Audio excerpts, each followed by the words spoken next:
কাছে আইসা অনেক ছাত্ররা ওনার সোহবতে বসে থাকতেন। বলে কেন? অনেক মুরব্বীরা বসে থাকতেন।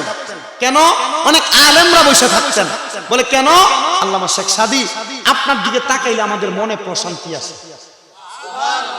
আপনার কথা যখন বলেন, দুইটা ঠোঁটের দিকে তাকাইলে, আপনার দাঁতের দিকে তাকাইলে আমাদের অন্তরে প্রশান্তি আসে।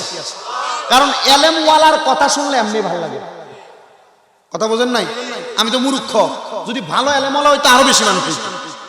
কথা বুঝছেন তো? আমরা মাঝে মাঝে আমাদেরকে আমাদের কুমিল্লা আলিয়া মাদ্রাসার হেড মুহাদ্দিস হুজুর যিনি আব্দুর রাজ্জাক হুজুর, যখন আমাদেরকে মাঝে মাঝে হাদিস শরীফ পড়ায়, আমার মনে আছে 3 ঘন্টা 15 মিনিট একটানা বসেছিলাম। একটা ঘন্টা। এদিন আর অন্য কোনো হুজুর আইছেন, আল্লাহ ভালো জানে কেন পড়াইছেন। আর উনি একটা হাদিস শরীফ এতক্ষণ পর্যন্ত পড়াইছেন। একটু পড়ায় কান্না করে, একটু পড়ায় কান্না করে, একটু পড়ায় কান্না করে। আমি আর ওই দিন হুজুরের সাথে এই বিষয় নিয়ে কোনো কথা নাই, স্টুডেন্ট ছিলাম আমরা, মাত্র ছেলে 4 জন, মেয়ে ছিল 2 জন।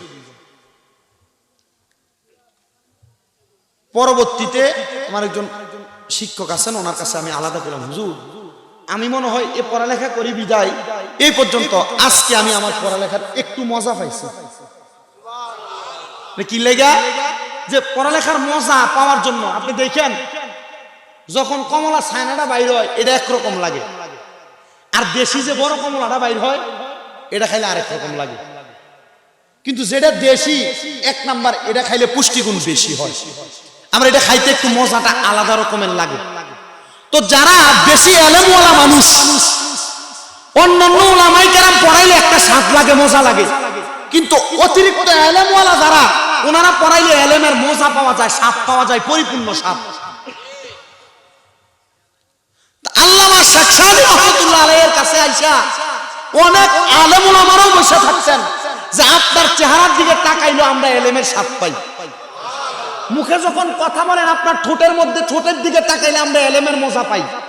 দাঁতগুলা যখন নড়াচড়া করে তখন আমরা এলেমের মজা পাই। ওনার দরবারে সব সময় একটা ছাত্র আসা যাওয়া করতেন, যে ওনার বাড়িতেও আইসা এলেম অর্জন করতেন।